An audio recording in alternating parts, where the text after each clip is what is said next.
Welcome back for the Halo 5 breakdown. We'll waste no time and dive right in.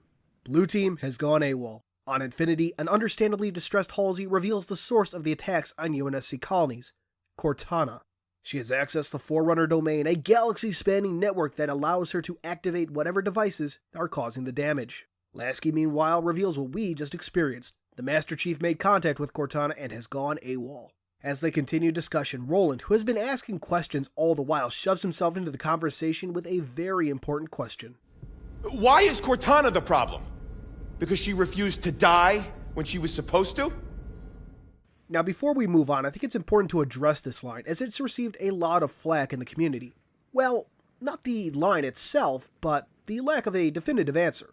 I must, however, defend that lack of a definitive answer.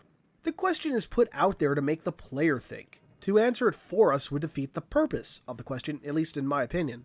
Now, we could easily debate all day as to whether we get a real answer by the end of the game, but the answer isn't really what you're meant to focus on. I've talked before about the journey being more important than the destination, and I think that applies to this situation. The question is what we should focus on, as there really is no right answer. And honestly, in my opinion, the rest of the game is the answer. But again, there's no right answer, so that's just me.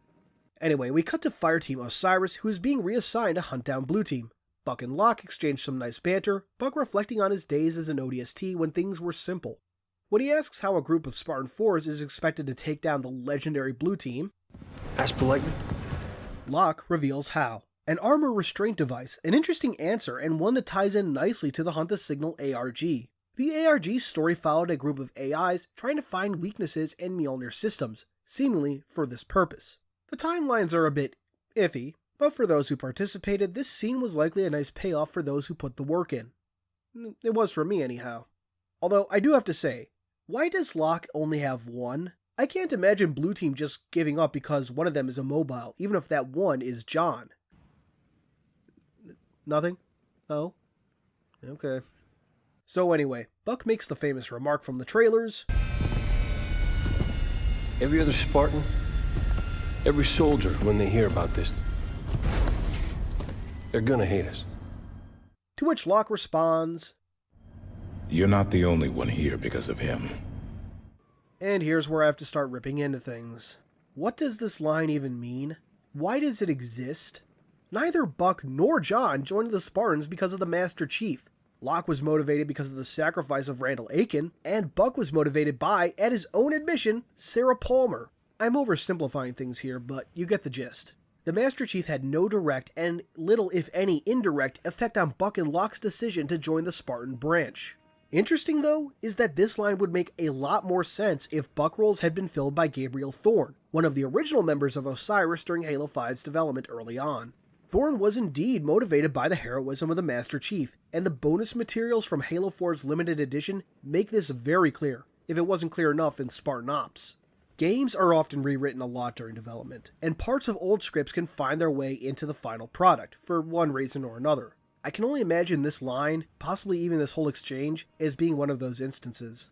Moving forward, Osiris deploys to Meridian, a once-glassed UNSC colony that is slowly being mined by a company called Liang Dortmund. In these levels, Spartan Tanaka really gets to shine as a character. Through her, we get bits of history on Meridian and Tanaka, along with an idea of the post-war climate between the UEG and her colonies. And as demonstrated in Hunt the Truth, it ain't good. On the way to the moon's surface, Osiris notices that Promethean forces are already present and engaging local defenses. They also have their first encounter with the AI known as Governor Sloan. Upon reaching the surface, they clear out the base and make their way towards Meridian Station. Along the way, they are again contacted by Sloan. As Osiris helps clear out Promethean forces and saving the colonists, Sloan starts to warm up, eventually agreeing to cooperate. Once inside Meridian Station, Locke informs Sloan of their hunt for another Spartan fireteam. Though Sloan professes no knowledge of the other Spartans, he allows Osiris to take a look around and see if they find anything. By talking to the people, Osiris discovers that a UNSC ship was recently spotted near Apogee Station, a station that also saw recent Promethean activity. Once they talk it over with Sloan, he offers them a pelican to make the trip to Apogee, and Osiris departs. Now before we move on, let's talk about the level Meridian Station. It's the first of 3 stop and look levels, for lack of a better phrase, one of many points of controversy in Halo 5. Now, admittedly, when I first played through, I was confused and to a degree actually pissed that such a thing would ever exist in a Halo game. Why would you ever want to cut the action, full stop, in a goddamn shooter? However, later sections and subsequent playthroughs really changed my mind. We'll talk a little bit more on why when we get to San Helios, but overall, I came to love these sections. Looking around, discovering little bits of hidden dialogue and little Easter eggs, hints at events yet to come. One of my favorite sections in Meridian is seeing a scientist looking over the remains of a Promethean knight. Now, I'm kind of curious as to how they got those remains, since normally when a knight is, for lack of a better word, killed, they disintegrate completely, but it's cool regardless. I will say, however, that Meridian Station is probably the least interesting of these stop and look sections. The stuff that's here is nice, but it pales in comparison to later sections and really does bring the story to a halt, albeit briefly. Anyway, once at Apogee Station, Osiris goes to work clearing out the local Promethean forces and investigating the UNSC Prowler that Blue Team originally stole from Argent Moon. From there, Osiris traces Blue Team into the nearby mine, much to Sloane's apprehension. Interestingly, as Osiris enters, Buck notes that there doesn't seem to be any sign of Blue Team having to engage Prometheans, implying that the Prometheans never attacked them. Of course, we have a pretty good idea as to why. Once inside the mine, it isn't long before the team encounters a large Forerunner site, and Tanaka has a revelation. Not only did Blue Team not have to deal with the Prometheans, they didn't have to deal with Governor Sloane. As the Spartans enter the site, they encounter the boss that refuses to die, the Warden Eternal. The Warden reveals that the site is called a Guardian Sanctuary and that he stands in service to Cortana, and that, while Blue Team was allowed to pass, Osiris would not be so lucky. Personally, I found it very interesting that the Warden says regretfully during this first exchange. It's very different from the attitude he has in later levels, although by then he's probably as sick of fighting the same enemies as we are. Anyway, after disposing of the Warden, Osiris is fully able to track down Blue Team. Chasing them through the site, Locke is briefly separated from Osiris and immediately finds himself confronting Blue Team. He orders them to halt and, much I think to everyone's amusement, they more or less blow him off. As Osiris shows up and Chief is about to leave, Locke orders him to stand down, noting that Cortana is Osiris's responsibility. The Chief, of course, disagrees.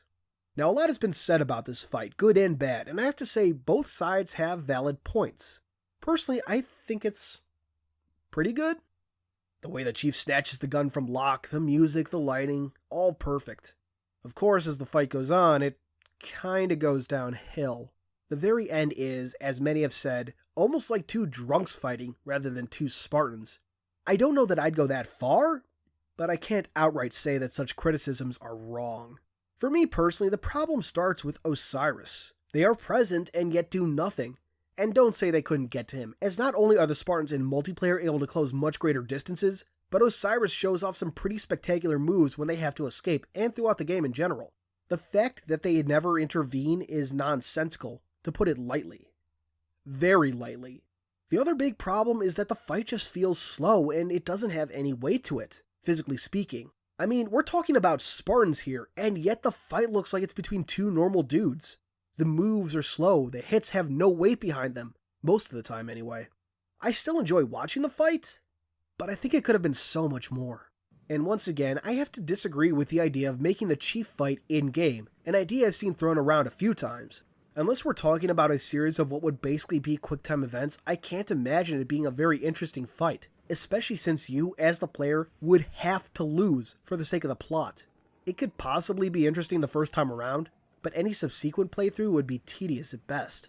So, after incapacitating Locke, the Chief escapes into the Guardian. Osiris finally moves forward, releasing Locke, but finds the way they came in is now gone.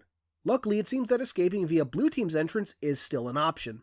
Once on the surface, Osiris makes for the space elevator for their Pelican. They briefly consider calling it in, but with all the Phaetons in the air, it's a bit too risky. As the Spartans fight their way through more Prometheans, they realize that Sloane had to know about the Guardian and Cortana. When they confront him, he admits that she gave him a warning, and then departs himself. Osiris, once on the elevator, clears out wave after wave of Prometheans. As they near the top, one of the most haunting moments in the game occurs. A call comes through on the radio, a woman who had just made it to Meridian Station, only to find it abandoned. Hello? Can anyone hear me? I'm at Meridian Station. Everyone's dead. Governor Sloane isn't here. Please. Is there anyone left here but me? Even now, after so many playthroughs, after hearing it so many times, it still gets to me. Not long after, the elevator is hit by a pulse from the Guardian, forcing Osiris to climb the rest of the way. When the elevator is about to collapse, Locke risks the autopilot and Osiris barely makes it to their Pelican, Locke himself having to dive for it in what I assume is meant as a parallel to the Chief diving after the Liches in Halo 4. As the Pelican leaves, so does the Guardian, carrying Blue Team to parts unknown. On board Infinity, we learn that 5 more attacks have occurred following Meridian. Halsey, meanwhile, has found a Guardian that has not yet been activated, possibly allowing for Osiris to pursue Blue Team and Cortana. The problem? It's on Sanghelios. Sanghelios is off limits. Brass wants nothing to do with the Arbiter's war. Luckily, Roland has a brilliant idea. He captured a set of coordinates from Meridian which could then be fed into the Sanghelios Guardian. With no other options, Lasky goes to make the arrangements, ending our coverage of Meridian. As you can see, Meridian is certainly a mixed bag for Halo 5. On the bright side, it contains some great dialogue, notably from Buck and Tanaka. Tanaka, of course, demonstrates her knowledge of post-war UEG colony relations, while revealing bits of her backstory and exactly what Liang Dortmund hopes to gain from the operation on Meridian. Buck's dialogue, meanwhile, contains tons of Easter eggs for lore fans, brief mentions of Veronica, comparing the loss of Meridian to the loss of New Alexandria. He's also great comic relief. On the intel side, there is a ton. One set of intel found throughout the levels is a brief history of Meridian herself, from the founding to the fall. It seems the moon has always been a hotbed for insurrectionist or similar activity. Also scattered about are hints not only at the Guardian that rests just below for much of this section, but also indications of how a private company like Liang Dortmund is able to procure a tank, indications of Mjolnir innovations making their way to the private sector. Equipping a team to rehabilitate a glass planet means accounting for its extreme conditions. Uniforms have to deal with extreme cold surface temps, as well as the heat generated by drills. Liang Dortmund set us up with some UNSC-developed tech, gel layer they call it. Goes on under your clothes and keeps temperatures steady. This stuff is magic. And the horrors and beauty left in the wake of a glass colony. My favorite on this subject comes from a former Meridian resident who goes from seeing the glass as a constant reminder of what was lost to what Meridian could one day become. I've said it before and I'll say it again, the intel items in Halo 5 are easily the highlight of the game. There was a lot of discussion and even some outcry from fans when we first discovered that terminals as we came to know them since Halo CEA would be absent in Halo 5. But I think the trade-off is more than worth it. Hell, I'd go so far as to say that I kind of prefer intel over the terminals. Kind of. Both have advantages and disadvantages. But that wraps up Meridian. Next up we'll be talking Genesis, the Domain, and most importantly, Blue Team. And that will include some of the Halo 5 advertising material. Thanks for watching as always, and until next time, this has been Halo Canon.